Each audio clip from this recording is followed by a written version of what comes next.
እግዚአብሔር ደግ እንድትሆን ይቅር እንድትል እንድትወድ ነግሮሃል። ነገር ግን እንድታካፍለው ፈጽሞ ያልፈለገው 5 ነገሮች አሉ።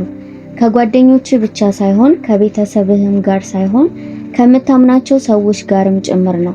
አንዳንድ እውነቶች ቅዱስ ናቸው እና በተናገርካቸው ቅጽበት መንፈሳዊ ጦርነትን ልትጋብዝ ትችላለህ። ከነዚህ ውስጥ አንዱ የሚቀጥለው እርምጃ ነው። እግዚአብሔር ራእይ ሲሰጥህ ለህዝብ ውይይት ሳይሆን ለግል ዝግጅት ነው።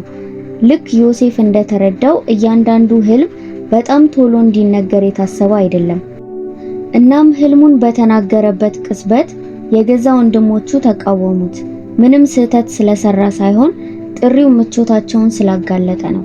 አንዳንድ ሰዎች እጣ ፋንታ መቋረጣቸውን እስኪያውቁ ድረስ ያከብሩሃል። ለዚህም ነው እግዚአብሔር አንዳንድ ጊዜ እቅዶችን የሚሰውረው፣ ለመቅጣት ሳይሆን ለመጠበቅ ነው። በጣም ፈጥነህ ስትናገር አስተያየቶችን፣ ጥርጣሬዎችን እና መንፈሳዊ ጣልቃ ገብነቶችን ትጋብዛለህ። የምትናገረው እያንዳንዱ ቃል ኃይል አለው እና እግዚአብሔር የተናገረውን ሊያጣምሙት ይችላሉ። ጠላት ምልክቶችን ይሰማል፣ ልምዶችን ይመለከታል፣ ክፍት በሮችን ይፈልጋል እና ቃሎችህ እነዚህ በሮች ሊሆኑ ይችላሉ። ስለዚህ በመጽሐፍ ቅዱስ በምሳሌ ምዕራፍ 29 ቁጥር 11 ሰነፍ ሰው ቁጣውን ሁሉ ያወጣል፣ ጠቢብ ግን በውስጡ ያስቀረዋል። አንዳንድ ራእዮች በዝምታ ውስጥ በጥሩ ያድጋሉ። አንዳንድ በረከቶች በስውር ውስጥ የበለጠ ደህንነት ያገኛሉ። እግዚአብሔር አስቀድሞ ያረጋገጠውን ነገር ለማረጋገጥ በሰዎች ማጽደቅ አያስፈልግም። ጊዜው ሲደርስ ፍሬው ራሱ ይናገራል። ስለዚህም አትናገር፣ ተዘጋጅ፣ በጸጥታ ተንቀሳቀስ፣ በጥልቅ ጸልይ፣ ውጤትም ከቃል ይልቅ ይናገር። ቁጥር 2 እግዚአብሔር በስውር የነገረን ሁሉ ለማንም አትናገር። አንዳንድ ነገሮች እግዚአብሔር የሚናገራቸው ለመግለጥ ናቸው እንጂ ለመወያየት አይደለም።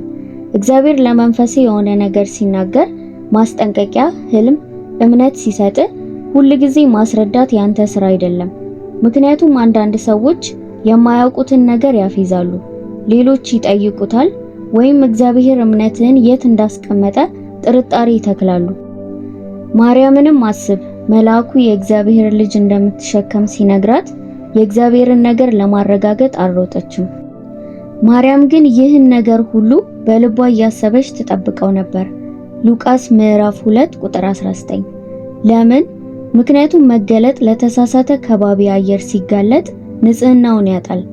እግዚአብሔር ለመጠበቅ፣ ለማስተማር ወይም ለማዘጋጀት የሚናገርባቸው ጊዜያት አሉ እና አንዳንድ መለኮታዊ መመሪያዎች እንደ ዘር ናቸው። ቶሎ ብትቆፍራቸው በፍጹም አያበቅሉም። ስለዚህ እግዚአብሔር የሚናገረውን ጠብቁ። እያንዳንዱ ቃል ለሕዝብ የታሰበ አይደለም።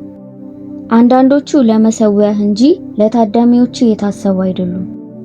አስታውስ፣ ራእይ የተቀደሰ ነው። ማስተዋል ባለበት ቦታ ብቻ አውለው። ቁጥር 3 መልካም ስራህን ወይም መስዋዕቶችን ለማንም አትናገር።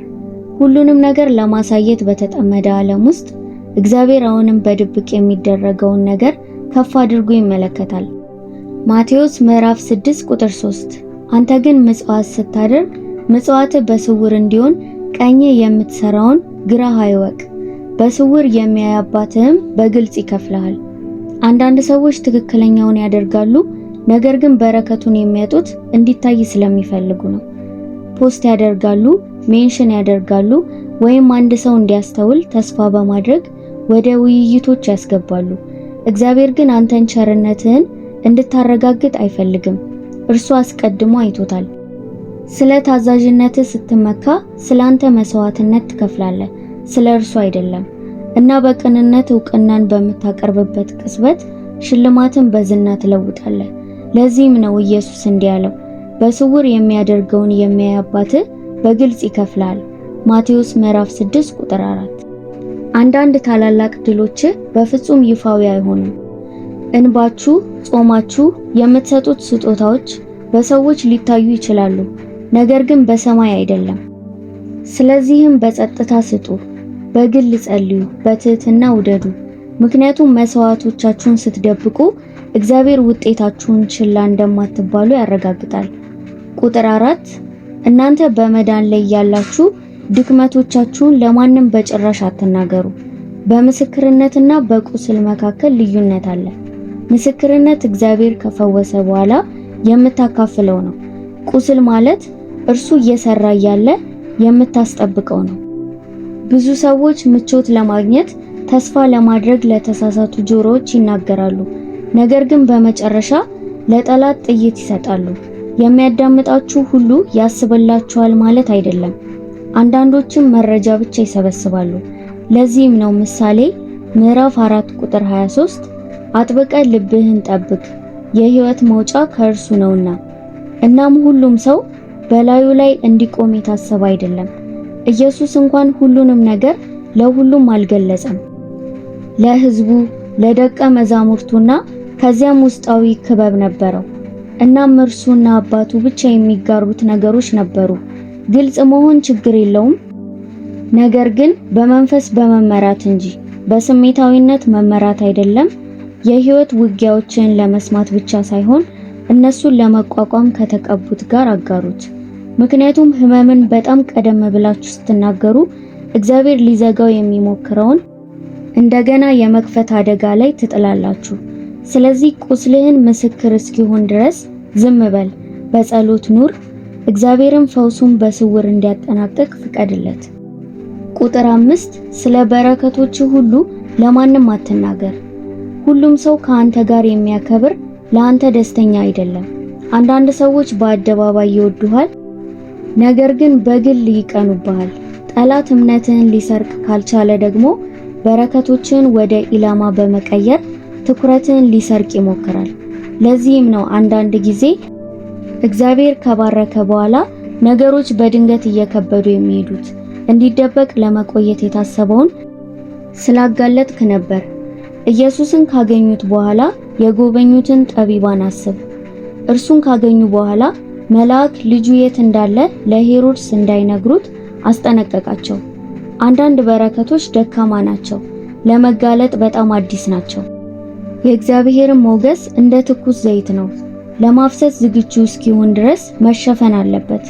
እግዚአብሔር የሰጠህን ነገር ለተሳሳቱ ሰዎች ስትነግራቸው ቅናት፣ ጥርጣሬና እርግማን ሊከተሉ ይችላሉ። ይሄ አጉል እምነት አይደለም፣ ያ መንፈሳዊ ጥበብ ነው። በአደባባይ ሳይሆን በምስጋና አክብረው። ለዓለም ጮክ ብለህ ከመናገር በፊት በጸጥታ እግዚአብሔርን አመስግን። ሰላም የተባረከ የመሆነ ማረጋገጫ ይሁን።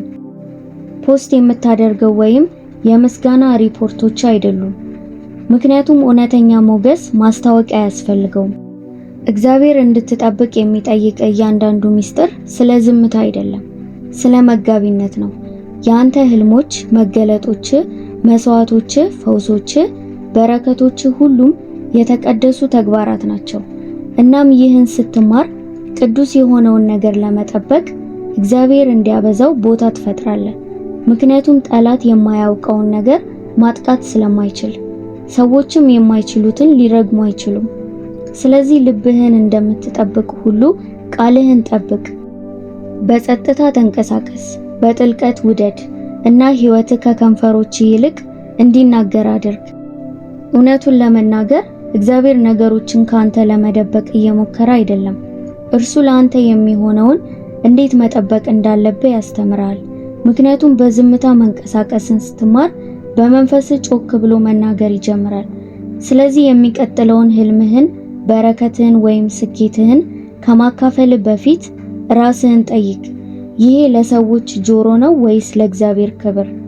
እናም ተሸፍነ ቆይ፣ አስተዋይ ሁን። እግዚአብሔር አሁንም እየተናገረ ነው።